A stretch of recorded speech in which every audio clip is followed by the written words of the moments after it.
어떻게 살아야지 즐겁고 행복하냐, 행복한 방법에 대해서 지금부터 말씀을 드리겠습니다. 잘 들으시기 바랍니다. 저는 원래 좀 몸이 현찮았어요. 우리 할머니들 15년 전에 나 봤을 때 47kg라고 말씀드렸죠. 지금은 57kg예요. 원래 63kg까지 살이 쪘다가 제가 살을 빼갖고 지금 아주 좋습니다. 그러니까 제가 10대, 20대 때 많이 아팠어요. 신부되고 굉장히 건강해졌어요. 그러니까 많은 사람들이 다시 인생 20대로 돌아가고 싶지 않느냐, 그런 얘기 참 많이 해요. 나는 다시 30대로 돌아가면, 40대로 돌아가면, 그런 바람 있죠? 저는요 20대로 절대 돌아가고 싶지 않아요. 지금이 제일 좋아요. 건강하니까. 이 인생, 인간이 살아가면서 제일 행복한 게 뭐야? 건강이에요. 건강. 그런데 노년에 가장 두려운 게 뭐예요? 내가 쓰러질까봐, 내가 누워서 이 자리 이렇게 그냥 보존하고 그냥 누울까봐가 가장 두렵다는 거예요. 그런데 우리나라는 아직 그런 통계가 잘 안 나왔지만은 미국은 96%가 건강하게 산대요. 마지막 죽기 전 6개월, 1년 요 정도 고생을 하고 대부분이 96%가 건강하게 산다는 거예요. 그러니까 우리 할머니들이 제일 신경 써야 되는 게 이제 뭐야? 건강이야. 그러니까 첫 번째, 운동해라. 우리 할머니들 수영장 다니세요. 수영장. 그 할머니들 그 안양에 그 시립 수영장 있죠? 네. 거기 가면 할머니들은 또 깎아줘요. 그래서 어떤 시립 수영장 27,000원 한 달에, 안양은 내가 보기에는 한 33,000원에서 한 3만 원? 그래, 맞아. 3만 원밖에 안 해. 수영장 한 달 내내 다니는 게 3만 원이면 생각해봐. 이게 많은 돈이에요, 적은 돈이에요? 어떤 할머니한테 많고 어떤 할머니한테 적은 돈이죠. 그런데 쉬운 방법이 있어요. 오늘 집에 가서 어떻게? 은행에 들르라니까. 네, 오늘 은행에 들러갖고 어떻게? 바로 집을 잡히는 거예요. 그래갖고 한 달에 100만 원씩 받는 영모기지론 하면은 한 달에 3만 원. 적은 돈이에요, 많은 돈이에요? 적은 돈이에요. 그러면은 아마 일주일에 3번 가는 걸로 내가 알고 있어요. 일주일에 3번 가면은 가서 수영하라는 게 아니에요, 할머니들. 어떻게? 수영장에서 걸어갔다가 걸어오기만 해도 이게 절대 들어눕지 않는다는 거예요. 근육이 얼마나 이게 풀어지는 운동인지 몰라요. 그래서 수영하라는 거예요. 또 좋은 건 뭐야? 춤추라는 거. 춤추라는 거. 춤. 어저께 시부님하고 얘기를 하다 보니까 이제 점점 이 어르신 성경대학을 많은 프로그램을 하겠다고 그러시더라고요. 그래, 춤추는 거 좋은 거예요. 나이 먹어서 춤추는 거 굉장히 좋은 거예요. 그 다음에 그것도 안 되면 스트레칭. 그 현영의 S라인 그 테이프 하나 사다가 똑같이 해라는 게 아니에요. 비슷하게만 해도 몸이 굉장히 좋다는 거예요. 문제는 안 움직이는 게 문제예요. 안 움직이는 게. 그러고 난 다음에 걷기 운동. 묵주 하나 들고 거기 안양천 내려가고 어떻게? 잘 꾸며놨잖아요, 이제는. 안양천 왔다 갔다만 해도 그게 건강에 좋은 거예요. 괜히. 3단 받쳐요? 그래. 그러면은 한 3번 왔다 가갖고 9단 해갖고 마지막 집 가는 길 1단 해갖고 10단 받치면 딱 좋은 거지. 보통 5단 받치는데 한 25분 정도 걸리잖아요. 그러니까 이게 걷는 운동이 굉장히 중요해요. 제가 우리 할머니들을 위해 강의를 하기 위해서 읽은 책인데 여기에 아주 재미난 글이 나와요. 잘 들어보세요. 91살인, 자 여기 91살 손 들어보세요. 없죠? 90살 넘은 분들? 91살인 에드워드의 예를 들어보자. 에드워드는 86살 때까지 평생 동안 하루도 운동을 한 적이 없다는 거예요. 86까지. 운동 안 하는 사람들 많죠. 우리 할머니들도 운동 전혀 안 하는 분들 있죠. 그러니까 86까지 평생 운동을 한 번도 한 적이 없대. 그 무렵 그는 노인을 위한 히브루 재활 센터를 방문하게 되었는데 마침 자신의 여가 시간을 채우기 위해서 무언가 할 일이 필요한 참이었다. 그는 건강한 삶이라는 노인을 위한 웨이트 트레이닝을 중심의 운동 프로그램을 등록하게 됐다. 웨이트 트레이닝이 뭐냐면은 엽기 들고 이러는 거, 그런 거예요. 할머니 예도 나와요. 할머니 예도. 86살 먹은 할머니 예도 나오는데 어쨌든 비록 그는 말초신경 장애로 인해서 다리 감각을 많이 상실한 심각한 상태였어. 99이면 생각해봐. 다리도 쩔뚝거리고 걷고 그렇겠죠? 그러니까 말초신경이 다 무너진 상태야. 일주일에 3번씩 다리 밀기 하는 거 있어요. 다리 밀기 하는 거, 무릎 뻗기, 다리 구부리기, 그 다음에 가슴 밀기, 이걸 기구 운동을 한 거야. 그러니까 그 웨이트 트레이닝을 한 거죠. 그는 다리 통증이 있어서 다리 밀기 기구는 한 번에 한 다리씩만 했어. 2다리를 못하고 한 다리씩만 했어. 남들이 보면 바보 같았겠죠. 그는 몇 살이든지 더 강해지고 더 좋아질 수 있어요. 운동을 시작하면서 기분이 좋아졌고 강해졌어요 라고 이야기합니다. 일단 시작하면 활력으로 가득 차게 될 것입니다. 웨이트 트레이닝으로 걷는 게 많이 나아졌고 기분도 더 좋아지고 잠도 더 잘 자고 식사도 더 잘하게 되었습니다. 운동을 시작하고 인생이 달라졌다는 거예요. 91살에. 생각해봐. 91살이면 뭐 기다리는 때야?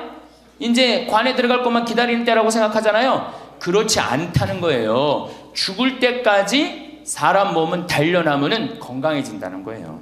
이 할아버지 얘기 보세요. 그는 노인치고 너무 넓어진 가슴 덕분에 최근 한 행사를 위해서 새로 옷을 구입해야만 했다. 무슨 얘기냐? 웨이트 트레이닝을 하니까 91살에 어떻게 됐어? 가슴이 넓어져 갖고 기본에 입던 양복을 못 입고 새로 샀다는 거야. 91살에. 그러니까 나이 먹어갖고 제일 중요한 게 뭐야? 운동이야. 그러니까 할머니들 어떻게 오늘부터 운동을 하세요. 헬스장에 등록도 하고. 86살 먹은, 여기 이 책에 보면 86살 먹은 할머니가 헬스장에 등록을 해갖고 헬스를 하는데요. 인생이 완전히 달라진다는 거예요. 춤도 추고. 그러니까 우리 할머니들 어떻게? 수영장, 춤, 스트레칭, 걷기. 돈 없으면 걷기. 돈 없으면 걷기. 돈 좀 있으면 수영장. 집 하나 잡히면은 헬스장 등록할 수 있는 거예요. 그래서 건강처럼 우리 인생에 좋은 게 없어요. 이런 걸 해다가 죽어야지 꼴까닥 죽는 거예요. 꼴까닥 그냥 죽어요? 절대 그냥 꼴까닥 죽지 않아요. 아무것도 안 하면은. 근데 이걸 계속 하다 보면 마지막에는 근력이 다 떨어질 때는 그냥 일본에서 그래요. 팽팽하게 산다는 거. 고무줄을 한번 생각해봐. 고무줄 쫙 늘어뜨려. 굉장히 팽팽하죠? 어느 순간에 이게 다 되면 어떻게 돼? 딱 끊어진다 그래. 그래서 일본에는 고무줄처럼 팽팽하게 살다가 죽을 땐 탁 끊어져서 죽듯이 그렇게 죽지 않은 운동이 있어요. 일본도. 그러니까 나는 우리나라는 무슨 운동? 꼴까닥 운동. 꼴까닥 운동을 난 하고 싶어요. 꼴까닥 죽고 싶으면 수영도 하고 춤도 추고 스트레칭도 하고 걷기도 하고 헬스도 하라는 거예요. 체조 좋죠. 그래서 우리 할머니들 노년의 가장 행복의 첫 번째 조건이 뭐다? 운동을 해라. 다리를 끌고 다닐 수 있으면 끌고 다닐 수 있을 때까지 끌고 다녀야 돼요. 성당 어떻게 평일 미사 열심히 나가세요. 얼마나 중요해요. 지금 내 이제 하느님한테 곧 갈 때 아니야. 그러니까 하느님한테 잘 보여야 돼, 안 잘 보여야 돼? 그렇죠? 그럼 평일 미사, 주일 미사 말할 것도 없고. 가능한 한 며느리하고 사는 할머니들은 가능한 한 어떻게? 집을 벼주는 게 며느리를 위해서 좋은 거예요. 관계도 좋아져요. 자꾸 보면 관계가 나빠지는데 가끔 보면 좋아지게 돼 있어요. 그리고 이런 노인 어르신 성경대학 나와서 전심도 해결하고 들어가고 1박 2일 이렇게 나온 며느리 얼마나 좋겠어. 그렇죠? 자, 두 번째. 우리나라 사람들이 진짜, 우리나라 할머니들이 진짜 못하는 게 뭐예요? 봉사예요. 미국은 노인이 3,300만인데 대부분이 봉사활동을 한다는 거예요. 심지어는 봉사활동 단체에 등록된 인원이 4천만 명이라는 거예요. 인원은 3,300만 명인데 등록된 인원은 4천만 명이라는 거. 한 군데만 봉사한다는 거 아니죠. 2군데, 3군데 봉사한다는 거예요. 그러니까 미국은 노인들 때문에 돌아간다는 거예요. 노인들 때문에. 근데 우리나라는 노인들, 봉사하는 노인들이 몇 명이나 돼요. 그러니까 우리가 그만큼 이기적으로 사는 거예요. 내 자식, 내 새끼 우리 집만 생각하는 거지 우리 전체 사회를 생각하지 않는 거야. 아니 65세 넘어갖고 뭘 또 내 자식, 내 집, 내 새끼를 생각해. 이제는 좀 살 만큼 이 세상 얻어먹을 만큼 다 얻어먹었잖아. 세상에서 누릴 만큼 다 혜택을 누렸잖아요. 그러니까 이제는 어떻게 하고 돌아가야 돼? 되돌려주고 돌아가야지. 저는 제가 경복궁을 갔는데 그 얘기도 조금 있으면 말씀드리겠지만 할아버지 한 분이 나와서 해설을 하시는 거예요. 봉사하시는 거예요. 그러니까 일본어로 하시더라고. 일본 사람들 오니까 일본어로 저기 막 봉사활동 하는 거예요. 아, 너무 멋있어요. 그러니까 우리 할머니들도 내가 봉사활동, 독일은 할머니들이 이 인형 눈 붙여갖고 3천만 달러를 모았어요. 3천만 달러면 300억이야. 눈 붙여갖고 어떻게? 우리는 눈 붙여갖고 돈 모으면 어떻게? 손자 용돈 주죠? 아프리카에 병원 짓는데 기부했어요. 그러니까 노년이 돼갖고 얼마나 의미 있게 살 수 있어. 봉사활동 할 수 있는 거. 그러니까 우리 할머니들 봉사활동 하십시오. 이 우리나라 그제도 말씀드렸지만 자식한테 매달려서 자식 걱정하는 게 70%가 넘어요. 그러니까 이제는 뭐 하셔요? 봉사활동 하세요. 봉사활동. 성당에서도 나와갖고 주보 접기 뭐 할 일 얼마나 많아. 청소하기, 성당 꽃밭 가꾸기, 그 다음에 화분 이렇게 꾸며갖고, 우리 여기 지금 한 분 들어와서 사시는 회장님이 계셔요. 나이가 한 75 되셨는데 이 허브를 가꾸셔갖고 지금 여기 어저께 우리 자매님들한테 제가 보여줬죠? 할아버지 한 분이 그 허브를 가꾼 거예요. 우리 생태마을을 얼마나 근사하게 만들어놨는지 몰라요. 그러니까 우리 할머니들 분갈이도 배우고 꽃도 키우는 것도 배워갖고 허브 키우는 것도 배워갖고 성당에 화분도 참 이쁘게 해놓고, 아 시간 너무너무 많은데 뭐 할 거야 그 많은 시간. 뒷방에 쪼그리고 앉아갖고 대동아 전쟁부터 인생 복귀하고 앉아있는 시간, 그 시간 있느니 뭐 하는 게 나아? 봉사활동하는 게 나아요. 그래서 화분도 키우고 꽃도 키워갖고 성당 계단 올라가는 것도 놓고, 그게 얼마나 할 일이 많어. 원망하고 자식이 난 냉면 언제 큰아들이 사줄래나 둘째 아들이 사줄래나 막내딸이 사줄래나 그런 거 원망이나 하지 마시고. 세 번째, 일을 놓지 말아라. 일을 놓지 말아라. 여러분들 송혜 선생님이 몇 살이시죠? 81살이에요. 81살인데 얼마나 멋있어요. 정말로 전국을 들었다 놨다 하잖아요. 그것도 주일날 12시에. 아, 난 늙었으니까 난 이제 뭐 그만한다. 섹스피어의 그 리어 왕 얘기 보면 딸들한테 왕위를 내줘버려요. 그래갖고 어떻게 돼? 완전히 그냥 뭐 인생 쪼그라지는 거예요.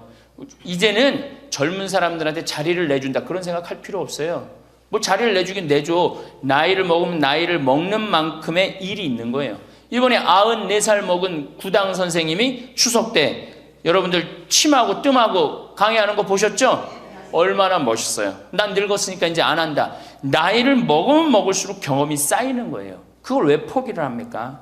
저는 그 일본의 할아버지들 보면은 95, 96 된 할아버지들도 회사 출근하고 일 다 운영해요. 우리나라가 뭐 너무너무 좋은 거, 젊은 거, 새로운 거 해갖고 오래된 거를 중히 여기지 않는데 할머니, 할아버지들이 사실은 삶의 경험이 훨씬 많은 거예요. 그 일을 놓으면 그게 다 없어지는 거예요. 그 구당 선생님이 하신 얘기가 있어요. 예전에는 혼자 알고 죽었다는 거예요. 혼자. 그래서 그게 한 사람한테만 전해져갖고 비법이라는 거, 비법. 근데 의술이라는 게 비법이 어디냐는 거야. 모든 사람이 다 알고 다 나아지는 게 좋은 거지. 너무 멋있는 생각 같아요.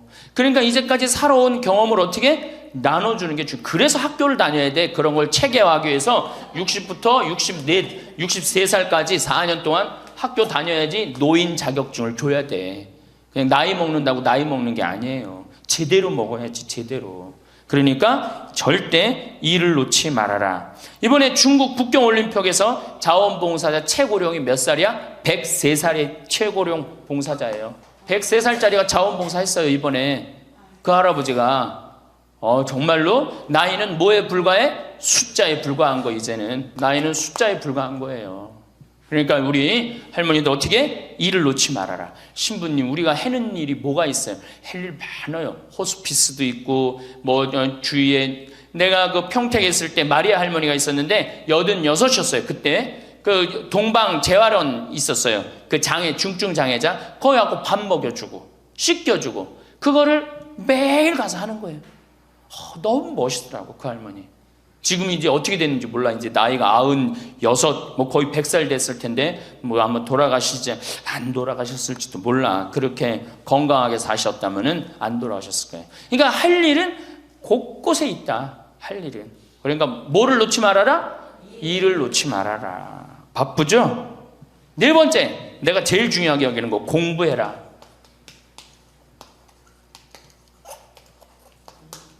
나이 먹으면은 공부할 생각을 안 해요. 더 새로 배울 생각을 안 해요. 얼마나 우리 할머니들이 한심하냐 하면은 자식이 어머니 핸드폰 사드릴게요. 핸드폰을 사줬어. 그러면 기능을 배워야 될 거 아니야. 이게 뭐 복잡하고 골치 아프다고 기능 안 배우고 1번 큰아들, 2번 작은아들, 3번 막내딸 땡! 그렇죠? 아니 이거 강의 시간에 핸드폰 안 울리게 하려면 진동으로 하는 방법도 배우고 진동 푸는 방법도 배우고 그 다음에 또 저 신부님 정말로 강의 너무너무 재밌네. 한번 사진도 찍어야 되겠다. 그럼 사진도 쫙 찍고 나하고 좀 사진 내 핸드폰에 신부님 딱 사진도 좀 찍어놓고 이래야 되는데 우린 배울 생각을 해야 안 해요?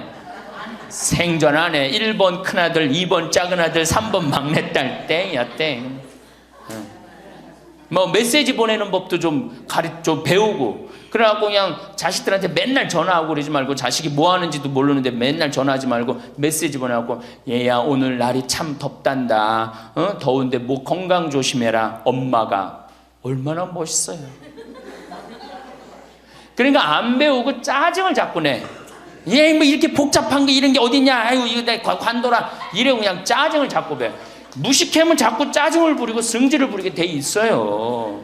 그러니까 신부님 늙어서 자꾸 이렇게 가르쳐달라 저렇게 가르쳐달라 창피하다고. 시대가 얼마나 빨라요. 안 배우고 못 살아요. 안 배우고. 저도 배우는데요. 저도 우리 직원들한테 컴퓨터 모르면 전화해갖고 야 이게 어떻게 되는 거냐, 이걸 어떻게 이 그림을 집어넣어야 되는 거냐. 그래갖고 신부님 제가 컴퓨터 그대로 켜놓을 테니까 따라하세요. 그러면은 따라해요. 그래 야 이게 뭐냐 그러면서 배우는 거예요. 시대가 빨리 변하기 때문에 어떻게 배울 수밖에 없어요. 얼마나 빨리 변하느냐 하면은 지난 1000년은 지난 100년에 빠른 만큼 변해요. 지난 100년 동안 빠른 거는 지난 10년에 빠른 거하고 똑같아요. 지난 10년은 어떻게? 지난 1년에 변한 것처럼 또 지금은 3개월에 한 번씩 업그레이드 된다는 거예요. 그런데 안 배우면 어떻게 하려고. 안 배우면 신부님 이젠 살 만큼 살았고 머리 복잡합니다. 뭘 배웁니까? 그냥 이러다 살다 죽지. 그럼 뭐하러 살아 죽지 그냥. 사는 안은 사는 것 같이 살다가 죽어야 될 거 아니에요. 운동도 하고 봉사도 하고 일도 놓지 말고 공부도 하고 그리고 살아야 되는 거예요. 뭐든지요 배우면 즐거운 거예요. 그래서 제가 우리 할머니들한테 자수, 수지침, 요즘 또 저기 평화방송 보니까 귀침 그 교육도 있대. 이침이라고. 이침, 도자기. 여기 할머니들 오면 예전에 내가 도자기를 이렇게 만드는 프로그램을 했었어요. 애들보다 훨씬 잘 만들어요 할머니들이. 깜짝 놀랐어요. 왜 애들보다 훨씬 잘 만드는가 했더니 평생 송편 빚고 뭐 손으로 한 게 얼마나 많아. 그러니까 도자기를 정말이에요. 할머니들이 훨씬 잘 빚어요. 정말로. 알 거야. 지금 아는 사람들은 내가 내 얘기 무슨 얘기 하는지 아는 사람들은 알 거예요. 그러면 지금 할머니들 도자기 잘 빚어갖고 그거 공부하면은요 앞으로 10년 20년 동안 도자기 빚을 수 있어요. 그래갖고 도자기 잘 빚은 게 1년 2년만 배우면은 웬만한 거 빚거든요. 그럼 어떤 음식점에서 그 집 할머니 도자기 참 잘 빚는다 그러는데 우리 집에 그릇 한 100개만 주문한다고. 그럼 100개 해갖고 납품하고 배우면은요 일이 생기게 돼 있어요. 일이 생기게 돼 있어요. 신부님 우리 능력이 지금 가장 좋은 때예요. 왜 10년 20년 산 사람보다 60년 70년 산 사람들이 경험이 축적돼 있어 안 축적돼 있어?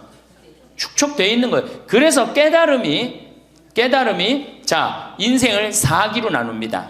태어나서 25, 30살까지를 배움의 시기라고 그래요. 배움의 시기. 공부하고 배우죠. 이게 1기야. 인생의 1기. 30살서부터 50살까지는 사는 시기야. 사는 시기. 예. 그래갖고 장가가고 애 키우고 돈 벌고 집 마련하는 거야. 그렇죠? 50부터 70까지가 제 3기야. 구분하는 사람마다 다 틀리지만은 50부터 이게 비상하는 시기라는 거예요. 이때 배움은, 이때는 멋모르고 배우잖아. 이때는 삶의 경험이 다 축적돼 있잖아요. 그리고 이때 배우면요, 그 배움의 깊이가 틀려진다는 거예요. 깨달음의 농도가 틀리다는 거예요. 굉장히 깊이 깨달을 수 있고 굉장히 깨달음이 클 수 있다는 거예요. 근데 이때 다 공부를 놓는단 말이에요. 이때 책도 안 읽고, 생전 책 읽으라고 해도 책도 안 읽고, 안 보인다고 그러고 안 읽죠? 안 보이긴 왜 안 보여? 피천득 선생님은 90살 될 때까지 다 봤는데, 이게 자꾸 안 보니까 시력이 떨어지는 거예요. 계속 보면은 시력 안 떨어진다고 그래요. 뭐 텔레비전이나 계속 3시간 4시간 보니 그놈의 눈이 나빠지지. 뭐 하늘만큼 땅만큼 너는 내 운명, 춘자네 경사났네, 이런 거나 보고 있으니까 시력이 나빠지지. 5번째, 인생을 즐겨라. 저는 엄마가 뿔났다 해서 이순재 선생님이 그 어떤 이쁘장한 할머니랑 데이트 요즘 하죠?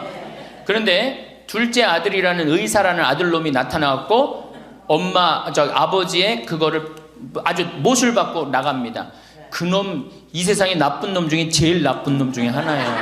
왜? 아버지는 감정이 필요 없다 이거야. 근데 나이를 먹을수록 감정이 더 애틋합니다. 나 강의 끝나고 나 끌어안는 할머니들 많아요. 막 끌어안고, 젊은 30대 40대 아줌마들은 강의 듣고도 나 안 끌어안죠. 근데 60대 70대는 할머니 끌어안는단 말이에요. 누구 감정이 애틋한 거예요? 할머니 감정이 더 애틋한 거예요. 아니, 나이를 먹어갖고 사랑하는 사람 만나갖고 기대고, 아까 어제 계속 제가 말씀드렸잖아요. 나이를 먹으면 유대관계가 아주 중요한 거예요. 남편이 없다, 친구가 없다, 너무너무 외로운 거야. 그런데 그 와중에 그 이쁘장 할머니랑 데이트를 하는데 그거를 반대하는 자식은 그 자식이에요. 그래서 여러분들, 우리가 인생을 즐길 줄 알아야 돼요. 우리 할머니들 경복궁, 자, 전철 타면은 전철비 공짜 아니야? 공짜죠? 경복궁 윗장료 공짜 아니야? 공짜죠? 공짜예요. 65세 넘으면은. 자, 보세요. 야, 오늘은 내가 왕비처럼 대왕 대비마마가 되고 싶다. 노인 어르신 성경대학 같은 반 우리 도시락 싸들고 가자. 가면은요, 그 얼마나 궁이 이뻐. 그럼 다 설명도 해줘. 그 뒤에 부용정이라는 데 가봐. 얼마나 그 정원이야. 왕실의 정원이에요. 내가 세계 여러 나라 정원 다녔지만 우리나라 정원처럼, 우리나라 궁의 정원처럼 자연스럽고 아름다운 데는 없어요. 다 다른 데는 꾸며놓고 정말로 편안하지 않아. 근데 거기 이렇게 산책을 하다 보면요, 그냥 너무너무 좋다. 특히 이제 단풍 들 때 가봐요. 정말 기가 막히지. 그러니까 경복궁.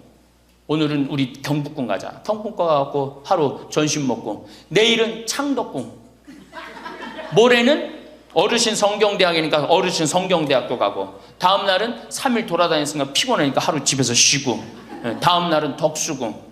그 다음에 또 내가 할머니들한테 많이 청하는 거는 박물관에 많이 다니시라는 거예요. 이거 다 배움하고 다 연결돼 있는 거야. 박물관에 가보세요. 내가 그동안 우리나라를 느끼지 못했던 걸 박물관 가면 국립박물관 가봐. 모든 걸 다 느낄 수 있어요. 그 다음에 여기저기 뭐 삼성 에버랜드 거기 있는데 희원이라는 데 가봐요. 얼마나 잘 꾸며놨는지. 그러니까 바빠. 경복궁 다녀야지, 박물관 다녀야지, 헬스 다녀야지, 수영 다녀야 되지. 어때요? 싸울 시간이 어디 있어, 며느리하고. 없어요. 집안에 신부님 이거 하려면 돈 많이 들 텐데 돈 거의 안 들어요. 또 돈 든다 하더라도 어떻게 하면 돼? 오늘 집에 가갖고 잡히면 돼. 그래서 잘 생각해 보세요. 내가 운동 다니고 봉사 다니고 일하고 공부하고 경복궁 다니고 박물관 다니면은, 자, 아파서 누울 시간 있어요, 없어요?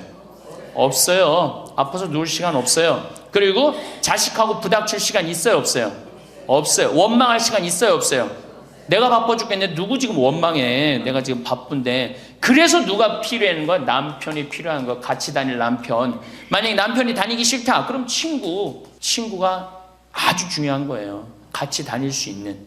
그래서 자식보다 손자보다 더 중요한 건 누구야? 이렇게 얘기해도 집에 가면 또 자식 용돈 달래, 손자 용돈 달래 거기다 주지. 친구, 좋은 친구 이 라면 냉면 같이 안 사 먹어. 참 이 벽을 어떻게 깨야 되는지. 그래서 학교를 다녀야 돼. 4년제 학교를 졸업해야지. 자격증을 주고 안 다니면 못 살게 해줘야 돼. 6번째, 감사하라. 우리 신앙인 중에 내가 천주교 교우들 중에 정말 못하는 게 감사해요. 우리 할머니들 우리 집에 암 환자들이 많이 와 있어요. 암 환자들이. 어제도 암 환자 몇 분이 미사 참여를 했어요. 잘 못 느꼈겠지만은. 그런데 저기 순천, 전주에서 오신 분들, 순천에서 아주 증세가 안 좋은 자매가 하나 왔어요. 아주 얼굴이 새카매, 간이 안 좋아갖고 얼굴이 새카매. 남편도 나한테 와갖고 신부님 소식을 들었는데 여기 오면 좋다고 그래서 왔다. 신부님만이 우리를 살려준다. 내가 무슨 재주가 있어서 살려줘? 나는 살려줄 능력 없어요. 그런데 왔는데 그 자매를 봤는데 우는 거예요. 너무 아프니까 계속 우는 거예요. 그런데 내 강의를 몇 번 들어보고 주위에 암 환자들 보니까 암 환자들이 깔깔깔깔 웃는 거야. 그러니까 나한테 그 얘기를 해요. 로엘라 자매님, 신부님 너무 이상하다고. 저 암에 걸렸는데 왜 웃느냐고. 저 자매들은 난 아파 죽겠는데 난 밥도 못 먹고 토하고 그러는데. 그래서 내 강의에 중요한 게 뭐야? 기뻐하라, 감사하라야. 자매님 지금 살아있는 것 자체만 해도 지금 은총이다. 죽음을 하나님한테 가는 것도 은총이고, 내가 울면서 하루를 지내느냐 웃으면서 하루를 지내느냐 굉장한 차이가 있다. 얼마나 자매님 이렇게 암이 걸렸어도 이렇게 경치 좋은 데서 와서 해주는 밥 먹고 사는 사람이 몇 명이나 되느냐. 그것도 남편 시중 극진하게 남편이 모시더라고요. 이렇게 남편 시중 극진하게 들고. 이게 지금 감사할 일이 지금 울 일이냐. 자매가 한 일주일 지나더니 신부님 밥을 먹을 만 하다는 거예요. 밥을. 그리고 이제 한 2주일 있다가 항암 치료를 하러 갔어요. 그 병원에서 유명하대. 항암 치료하면 토하고 울고 토하고 우는 거. 그래서 의사 선생님들이 지나가면서 본대요. 일주일이 있는데 그 자매가 왔어요. 자매가 와서 나한테 이제 한 1시간 동안 얘기를 했어요. 신부님, 내가 이번에 기적을 체험했다는 거예요. 무슨 기적을 체험했냐니까, 내가 여기 이 평창의 생태마을에 오기 전까지는 감사라는 걸 몰랐대요.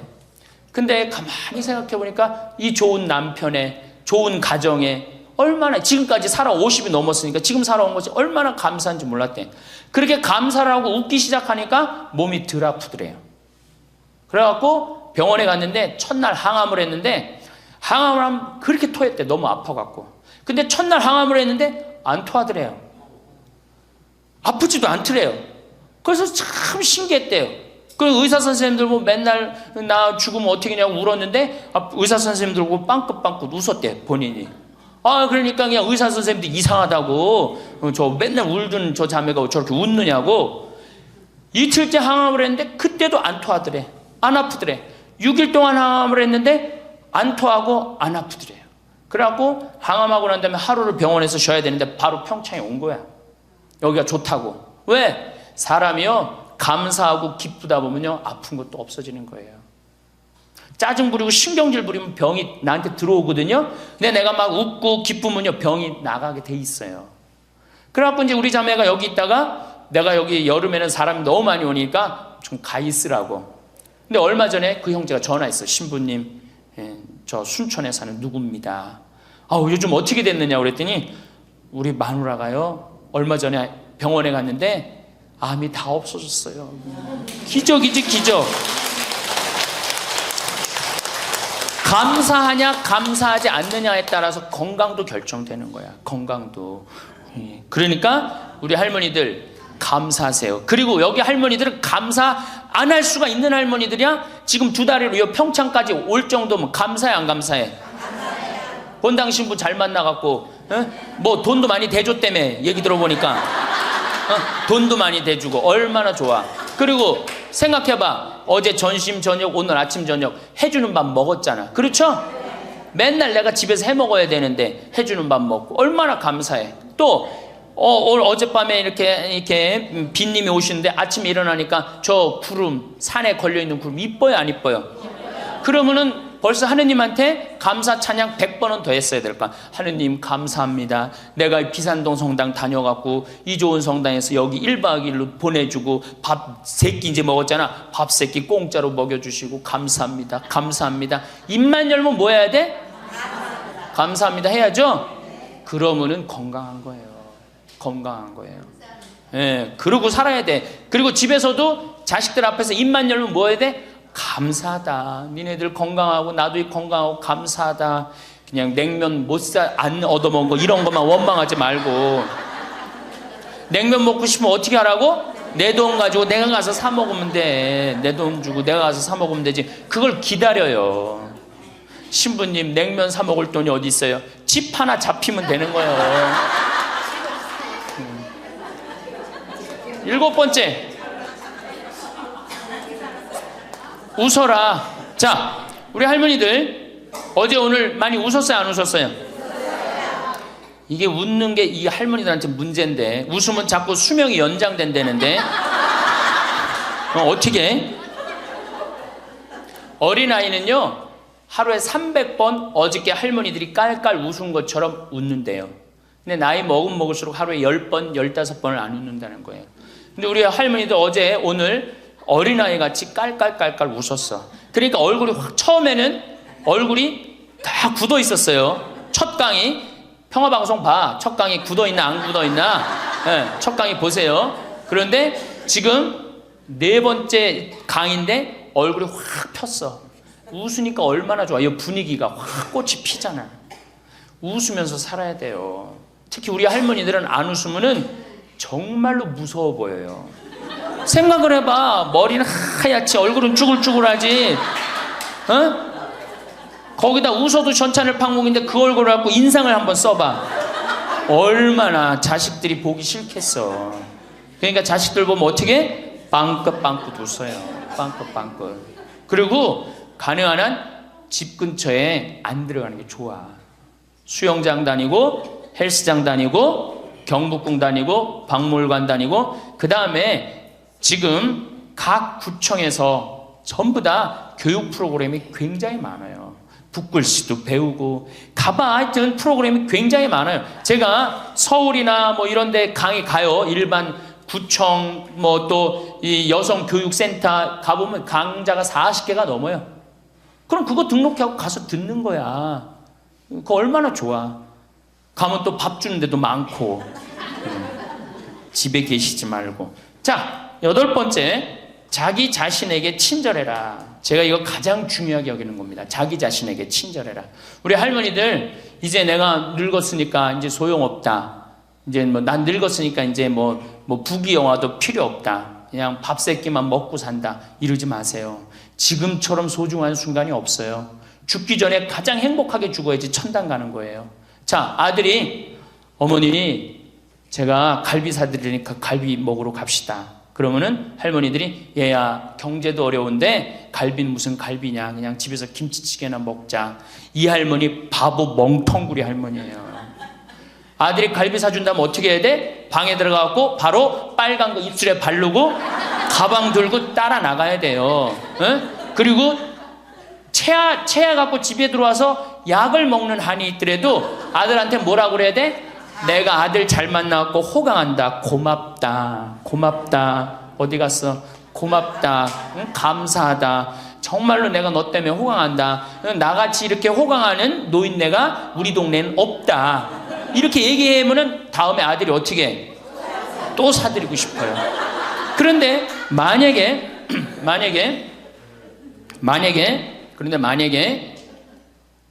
나는 먹으러 가기 싫다. 그리고 또 뭐가 꼬이는 게 있어갖고 더 화가 나면은 더 어깃장을 놓죠? 그러면 다음에 갈비 먹으러 갈 때, 자, 가자. 그러면은, 우리끼리 가자. 그러면 손자가, 할머니도 같이 가야지. 할머니 그거 싫어해. 우리끼리 가자. 그리고 간단 말이야. 자, 그리고 이제 그 소리를 들으면 또 어떻게 돼? 또 열받잖아. 스스로 무덤을 파지 마세요.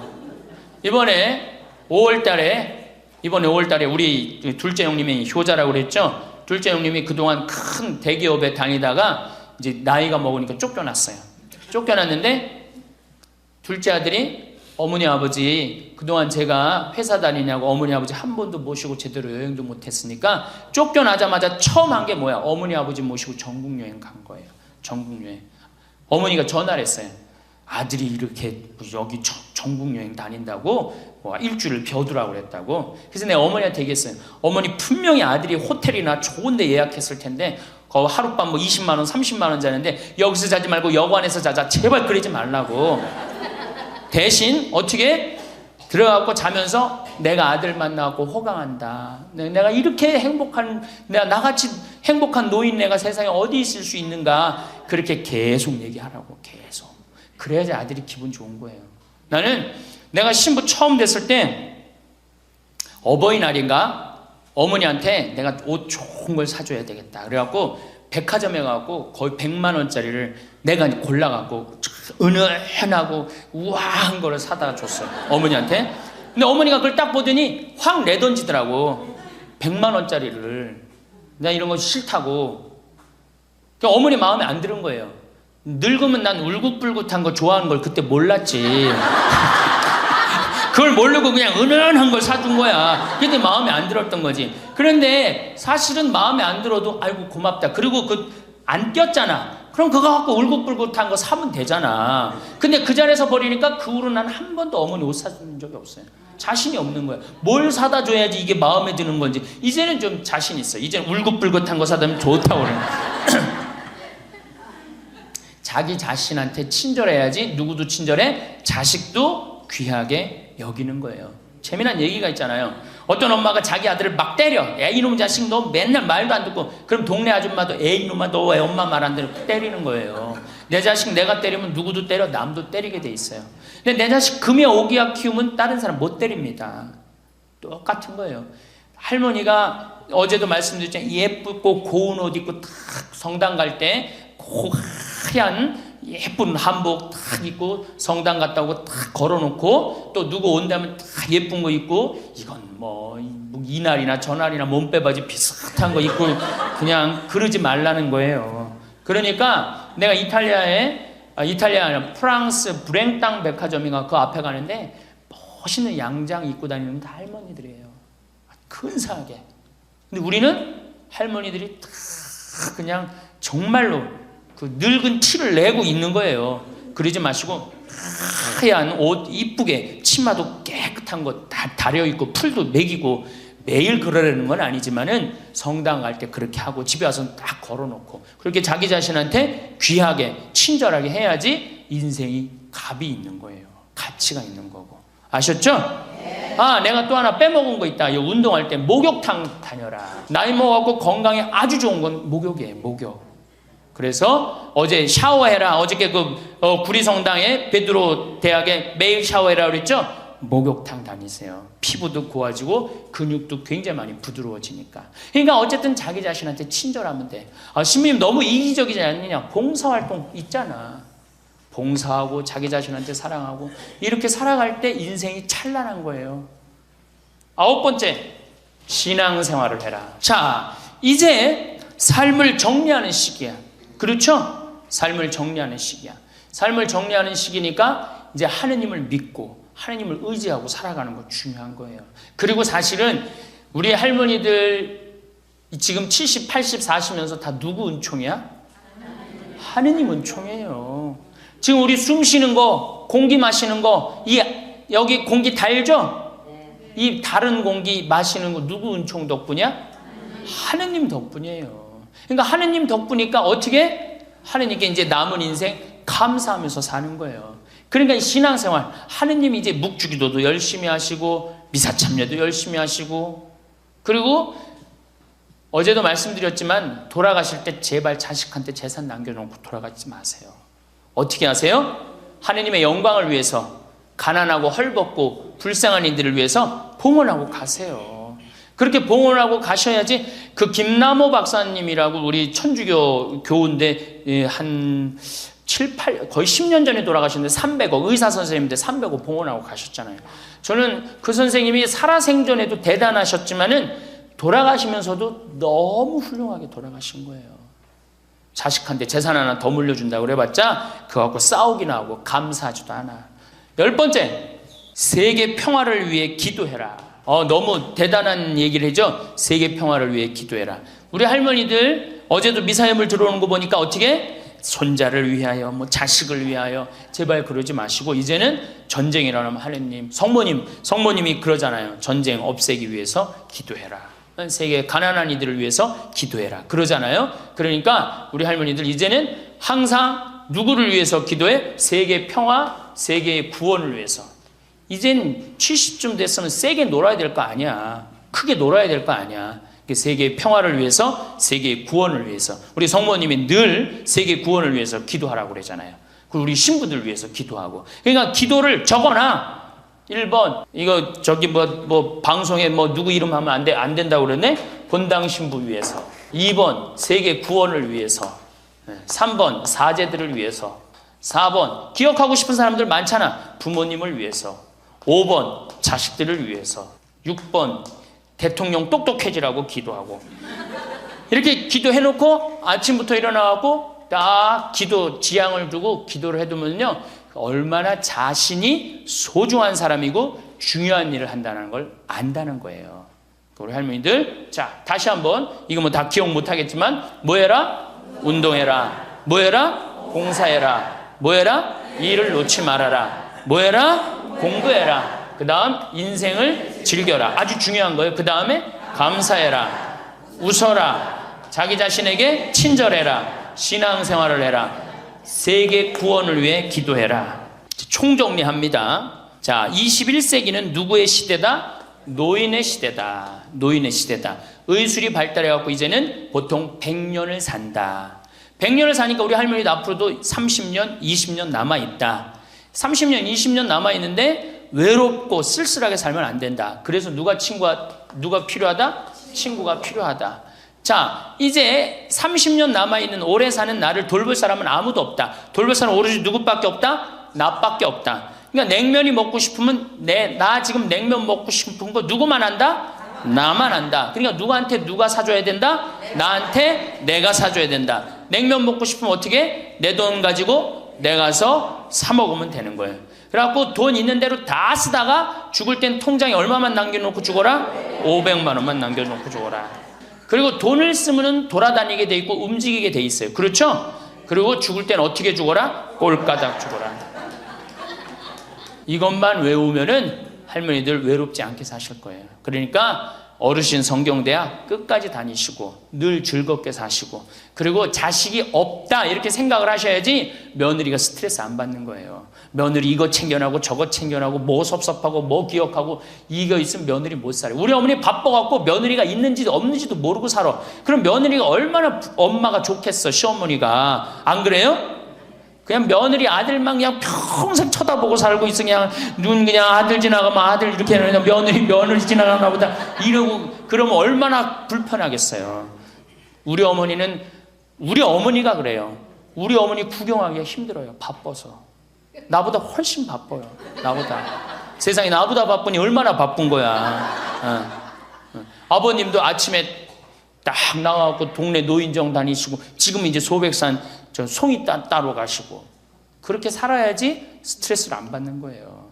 그래서 여러분들 교황님이 뭐라 그러셔 돌아가시면서 나는 행복했습니다. 여러분들도 행복하십시오. 자, 끝으로 은총.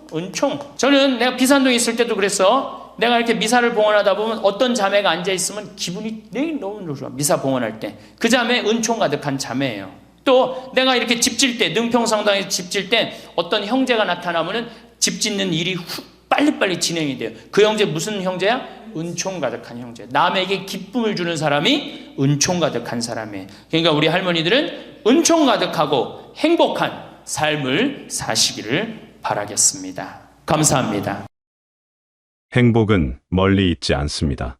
그것은 우리가 매일 아침 눈을 뜨는 순간부터 시작되는 것입니다.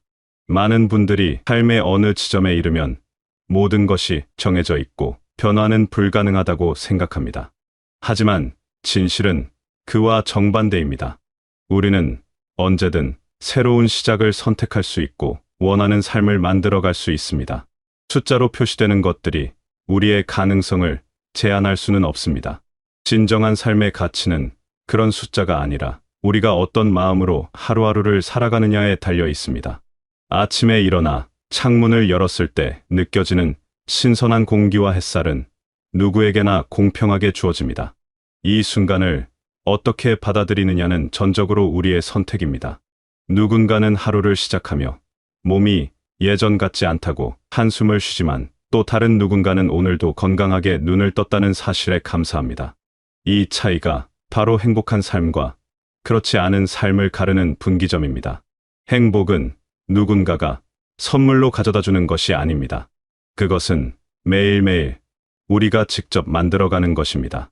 마치 정원을 가꾸듯이 말입니다. 정원사가 매일 물을 주고 잡초를 뽑고 햇빛을 조절하며 아름다운 정원을 만들어가듯이 우리도 우리의 삶을 그렇게 가꾸어야 합니다. 아무것도 하지 않으면 정원은 황폐해지고 우리의 마음도 메마르게 됩니다. 하지만 조금씩이라도 손을 쓰면 놀라운 변화가 일어납니다. 몸을 움직이는 것부터 시작해보면 어떨까요? 거창한 운동이 아니어도 괜찮습니다. 아침 산책이든 집 앞 공원을 한 바퀴 도는 것이든 중요한 것은 꾸준함입니다. 걷다 보면 계절의 변화가 느껴집니다. 봄에는 새싹이 돋아나고 여름에는 푸른 잎들이 무성하며 가을에는 단풍이 물들고 겨울에는 하얀 눈이 내립니다. 이 모든 변화를 온몸으로 느끼며 걷는 것만으로도 우리는 살아있음을 실감합니다. 땀이 배어나오면 몸속에 나쁜 것들이 빠져나가는 것 같고 숨이 가빠지면 심장이 힘차게 뛰는 것이 느껴집니다.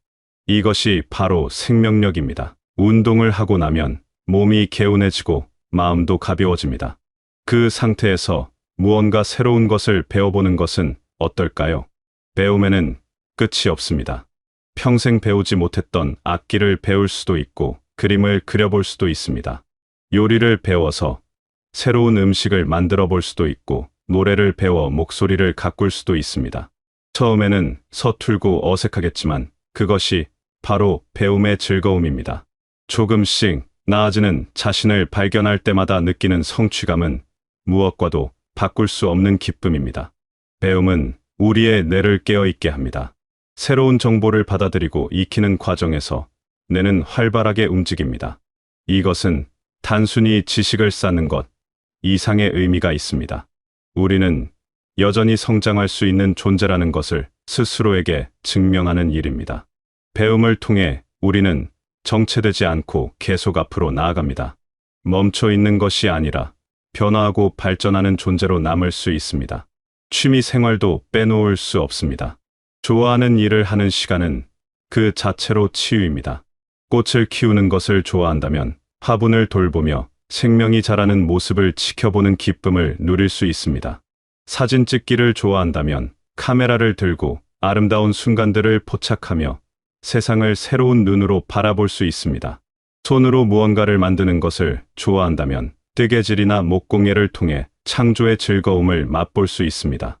이런 활동들은 단순히 시간을 보내는 것이 아닙니다. 우리의 삶에 의미를 부여하고 매일을 특별하게 만드는 일입니다. 아무것도 하지 않고 TV만 보며 시간을 보내는 것과 좋아하는 활동을 하며 시간을 보내는 것은 완전히 다른 삶입니다. 전자는 삶이 우리를 끌고 가는 것이고 후자는 우리가 삶을 이끌어가는 것입니다. 우리는 삶의 주인이 되어야 합니다. 누군가에게 의존하는 존재가 아니라 스스로 선택하고 결정하며 행동하는 존재가 되어야 합니다. 그런데 이 모든 것을 가능하게 하는 근본적인 힘이 있습니다. 바로 긍정적인 마음입니다. 아무리 좋은 활동이라도 마음이 따라주지 않으면 오래 지속하기 어렵습니다. 반대로 긍정적인 마음을 가지고 있으면 힘든 일도 해낼 수 있고 어려운 상황도 극복할 수 있습니다. 긍정적인 마음은 마법 같은 힘을 가지고 있습니다. 긍정적이라는 것은 현실을 부정하거나 어려움을 외면하는 것이 아닙니다. 그것은 어떤 상황에서도 희망을 잃지 않고 좋은 면을 찾아내려는 태도입니다. 비가 오면 우산을 쓰고 걸으면 되고 추우면 옷을 따뜻하게 입으면 됩니다. 문제가 생기면 해결 방법을 찾으면 되고 실패하면 다시 시도하면 됩니다. 이렇게 생각하는 것이 긍정입니다. 감사하는 마음도 긍정의 중요한 부분입니다. 우리는 너무 많은 것을 당연하게 여깁니다. 아침에 눈을 뜰 수 있는 것도, 손발을 움직일 수 있는 것도, 밥을 먹을 수 있는 것도 모두 감사한 일입니다. 이런 작은 것들에 감사할 줄 알면 삶이 풍요로워집니다. 없는 것을 아쉬워하기보다 있는 것에 감사하면 마음이 채워집니다. 부족함을 한탄하기보다 충분함을 기뻐하면 행복해집니다. 웃음도 중요합니다. 웃음은 최고의 약입니다. 크게 웃으면 스트레스가 풀리고 면역력이 높아집니다. 웃을 일이 없다고 생각할 수도 있지만 웃을 일은 늘 있습니다. 재미있는 영상을 보거나 유쾌한 사람들과 시간을 보내면 자연스럽게 웃음이 나옵니다. 때로는 특별한 이유 없이도 그냥 웃어보면 어떨까요?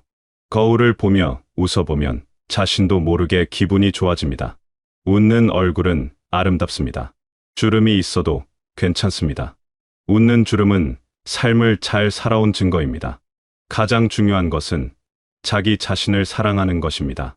스스로에게 친절해야 합니다. 우리는 타인에게는 관대하면서 자신에게는 가혹한 경우가 많습니다. 실수를 했을 때 자신을 심하게 질책하고 부족한 점만 보며 자책합니다. 하지만 우리는 완벽할 수 없습니다.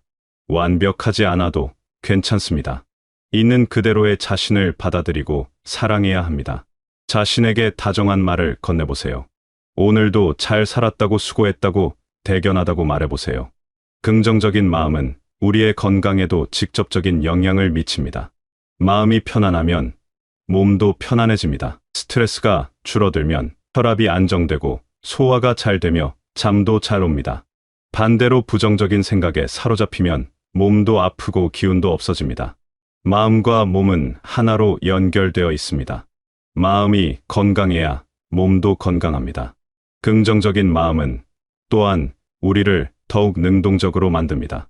할 수 있다는 믿음이 있으면 시도하게 되고 시도하면 변화가 일어납니다. 반대로 안 된다고 생각하면 아예 시작조차 하지 않게 됩니다. 마음가짐 하나가 삶 전체를 바꿀 수 있습니다. 그래서 긍정적인 마음은 단순한 기분의 문제가 아니라 삶의 질을 결정하는 핵심 요소입니다. 주변 사람들과의 관계도 긍정적인 마음에서 시작됩니다. 밝은 사람 곁에는 사람들이 모입니다. 긍정적인 에너지는 전염됩니다. 여러분이 밝게 웃으면 상대방도 따라 웃게 됩니다. 여러분이 따뜻한 말을 건네면 상대방도 따뜻하게 응답합니다. 좋은 관계는 우리의 삶을 더욱 풍요롭게 만듭니다. 함께 웃고 이야기 나누며 시간을 보내는 것은 큰 행복입니다. 이 모든 것들이 모여서 진정한 행복을 만듭니다. 숫자로 표현되는 것들은 우리의 본질이 아닙니다. 중요한 것은 우리가 어떤 마음으로 살아가느냐입니다. 능동적으로 자신의 삶을 가꾸어가는 사람은 언제나 아름답습니다. 매일 조금씩 움직이고 배우고 즐기며 살아가는 사람은 생동감이 넘칩니다. 그리고 그 모든 것을 긍정적인 마음으로 받아들이는 사람은 진정으로 행복합니다. 지금 이 순간이 바로 우리의 삶입니다. 과거는 이미 지나갔고 미래는 아직 오지 않았습니다. 우리가 가진 것은 오직 지금뿐입니다. 이 순간을 어떻게 살아가느냐가 우리의 삶을 결정합니다. 매일 아침 눈을 뜨면 새로운 하루가 시작됩니다. 이 하루를 어떻게 채워갈지는 우리의 선택입니다. 작은 것부터 시작하면 됩니다. 오늘 잠깐이라도 밖에 나가 걸어보는 것은 어떨까요? 평소에 하고 싶었던 일을 한 가지만 해보는 것은 어떨까요? 누군가에게 따뜻한 말을 건네보는 것은 어떨까요? 거울을 보며 웃어보는 것은 어떨까요? 이런 작은 실천들이 모여서 큰 변화를 만듭니다. 변화는 하루아침에 일어나지 않습니다. 하지만 매일 조금씩 노력하면 어느새 큰 변화가 와 있습니다. 꾸준함이 중요합니다. 하루 이틀 하다가 그만두면 아무것도 변하지 않습니다. 하지만 꾸준히 계속하면 반드시 변화가 옵니다. 처음에는 힘들어도 습관이 되면 자연스러워집니다. 그리고 그것이 삶의 일부가 되면 없어서는 안 될 소중한 것이 됩니다. 우리는 모두 가능성을 가지고 있습니다. 새로운 것을 시작할 수 있는 용기와 변화를 만들어갈 수 있는 힘이 우리 안에 있습니다. 다만 그것을 믿고 실천하느냐, 마느냐의 차이일 뿐입니다. 믿으면 할 수 있습니다. 시작하면 이룰 수 있습니다. 포기하지 않으면 반드시 도달합니다. 삶은 아름답습니다. 어떤 상황에 있든 삶은 살아볼 만한 가치가 있습니다. 우리가 살아있다는 것 자체가 축복입니다. 매일 아침 해가 뜨고 저녁이 되면 별이 반짝입니다. 계절은 돌고 돌며 자연은 끊임없이 변화합니다. 이 모든 것을 경험할 수 있다는 것이 얼마나 감사한 일인가요? 우리의 삶도 마찬가지입니다. 변화하고 성장하며 나아갈 수 있습니다. 멈춰 있을 필요가 없습니다. 언제든 새로운 시작이 가능합니다. 오늘이 바로 그 시작점이 될 수 있습니다. 지금 이 순간부터 달라질 수 있습니다. 결심하고 실천하면 됩니다. 행복은 거창한 것이 아닙니다. 일상 속 작은 즐거움들이 모여서 행복이 됩니다. 아침에 마시는 물 한 잔의 상쾌함도, 따뜻한 햇살을 받으며 걷는 것도, 좋아하는 활동을 하며 보내는 시간도 모두 행복입니다. 이런 순간들을 소중히 여기고 누릴 줄 알면 매일이 행복합니다. 우리는 충분히 가치 있는 존재입니다. 여러분은 소중한 사람입니다. 있는 그대로 아름답고 의미 있는 존재입니다. 자신을 사랑하고 돌보며 살아가세요. 매일 조금씩 움직이고 배우고 즐기며 살아가세요. 그리고 무엇보다 긍정적인 마음으로 모든 것을 받아들이세요. 지금 이 순간부터 여러분의 삶은 더욱 밝게 빛날 수 있습니다. 숫자는 우리를 정의하지 못합니다. 우리를 정의하는 것은 우리의 마음과 행동입니다. 능동적으로 살아가는 자세와 긍정적인 마음가짐이 우리를 빛나게 합니다. 그렇게 살아갈 때 우리는 진정으로 행복합니다. 여러분의 삶이 매일매일 기쁨으로 가득하고 건강과 행복이 함께하기를 바랍니다. 작은 시도들이 큰 변화를 만들어내고 긍정적인 마음이 여러분의 삶을 더욱 아름답게 만들어가기를 바랍니다. 오늘도 내일도 모든 날들이 의미 있고 소중한 시간이 되시길 바라겠습니다. 바라겠습니다. 바라겠습니다. 바라겠습니다. 바라겠습니다. 바라겠습니다.